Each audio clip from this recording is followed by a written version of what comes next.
caves I've ever gone in, this one just made my body vibrate. The closer I got to it, the crazier my body felt, and I was like, all right, I'm not gonna go in there right now, but I'm coming back someday. The desolate and dry desert north of Las Vegas. The setting of a baffling mystery that has captivated the imagination of people across the internet. I came down this valley. With several million following the story online. This is a canyon I just walked up in. It all began in 2014, when a YouTube user calling himself Snakebit McGee posted a video about having an otherworldly experience as he approached a mysterious hidden cave, shaped like a capital M, somewhere in the Sheep Mountains, close to the US government's Nevada Test and Training Range, the largest adjoining military air and ground space in the free world.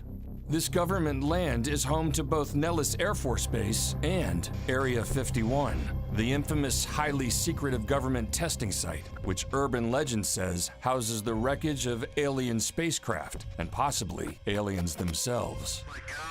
Snakebit McGee's strange experience and the mystery that followed is leading people to draw their own conclusions. Did he stumble onto government secrets near Area 51? I can't comment on Area 51. Did he fall victim to desert outlaws? There are certainly places out there where a body could be hidden. Or to the desert itself? It's brutal. This desert has been claiming lives for thousands of years. There's mountain lions out here. We are seeking to find the answer to what happened to YouTube user Snakebit McGee, AKA Kenny Veach. Hi, my name is Kenny.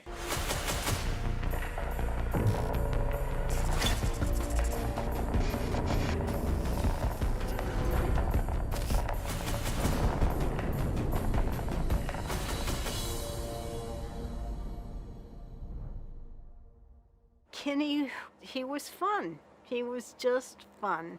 Always smiling. He was a really happy guy. Fuzzy little lamb. He loved having fun. He was really funny. He always had me laughing. Watch this. He just had this ability to connect with people. Hold on. Now watch this. He could talk to them, and he would just, and he just inspired. And it was all this energy, this life that was inside of him. This is my tarantula in here. I'll get dun, dun, dun, dun. She's a beauty. Clever. He was very clever. It's very heavy because it used to be a steel bar, just a steel bar, and I bent it into a circle and cut it. Definitely multifaceted. He liked a lot of different things. I created this little thing myself. And the sand I found in 2 different deserts. Kenny is a man of many passions, but most of them revolve around one thing. The desert. He saw how beautiful the desert was, and the wonder and the life that's there. It's definitely a desert tortoise. I think he's acting like a rock, so I don't mess with him. A lot of people that haven't been raised in the desert, they just see, a barren wasteland, but it is anything but that. There's so much life out there, so many different types of plants and creatures. There'd be like a board, in the middle of the desert, and he'd flip it up and be like, oh, see, there's a rattlesnake underneath there. Kenny would head out alone far beyond cell coverage, exploring the wonders of the desert. I find dried things that most people consider weeds, and I'll put that in a jar. These are seed pods that I find on my hikes, and I put them around. He would seek out old deserted towns and mines and hunt for treasures that most of us call junk. He would use them as decor. There's so much stuff from old ghost towns that are just disappearing out here in Las Vegas. This car had been washed down this old wash of a mountain that I was climbing, and I found that in the trunk. The desert had always been a big part of his life. This is something I got on one of my hikes. He grew up here, just outside the city of Las Vegas. That was our life as children. Just leaving the house, and we'd just head out into the desert and hike and look and find critters and just explore.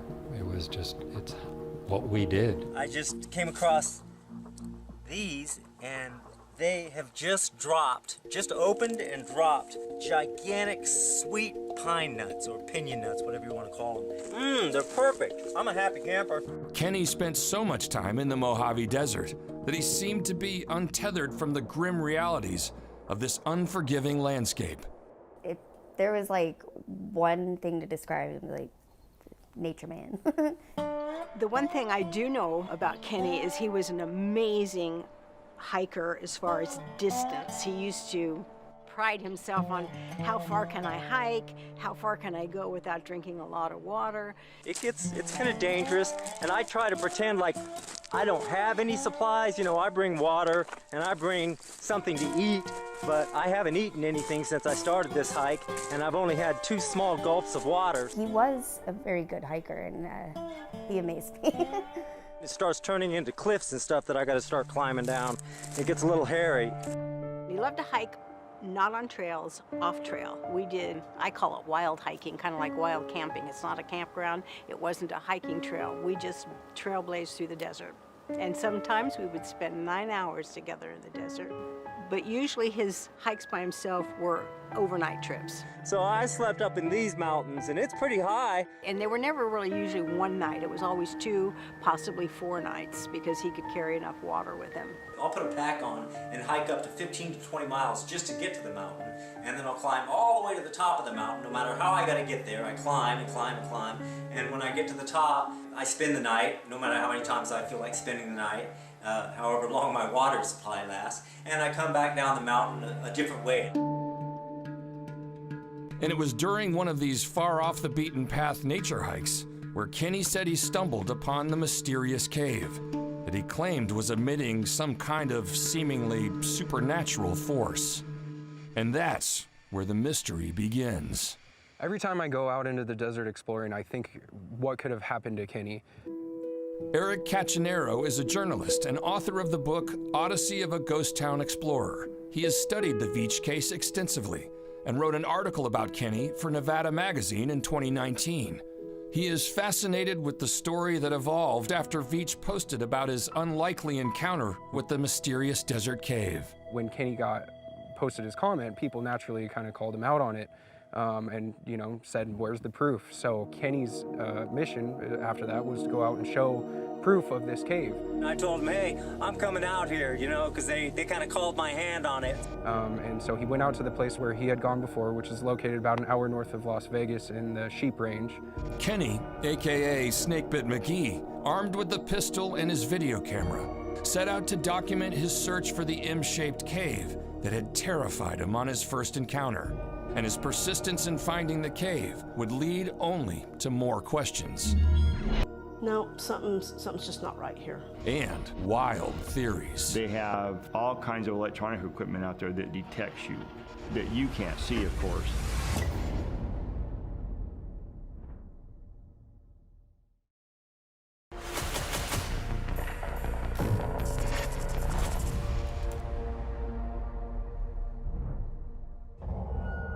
Kenny Veach was on a hike through the desolate Mojave Desert when he encountered a cave on the side of a mountain that he said sent terrifying vibrations through his body.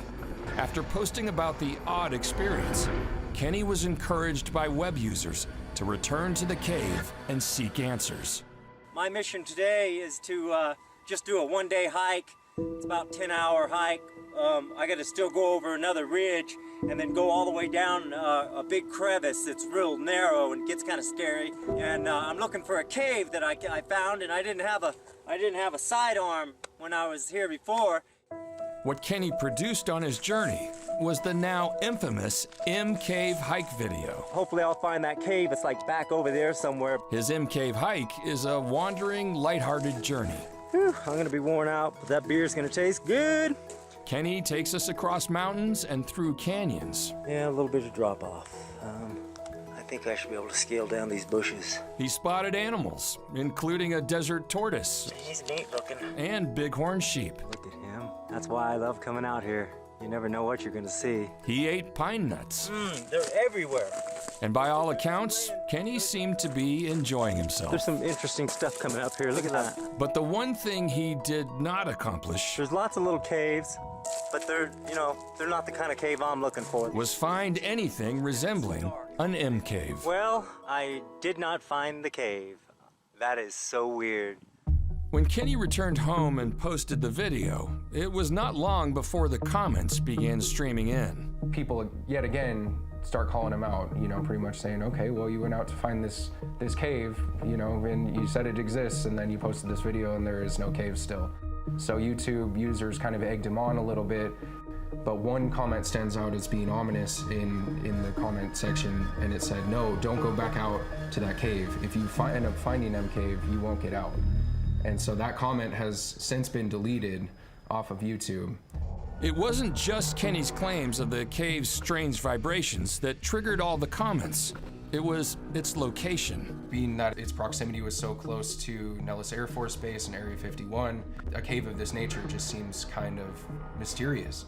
So with the growing social media interest in the M Cave, Kenny promises online to give it one more try. I think Kenny liked the attention. I think he saw this type of content that he was posting stirred emotions in people. I think that he realized that people wanted to see more, and I think he felt obligated to produce more. So on November 10th, 2014, after parking his vehicle in the Mojave, Kenny started walking.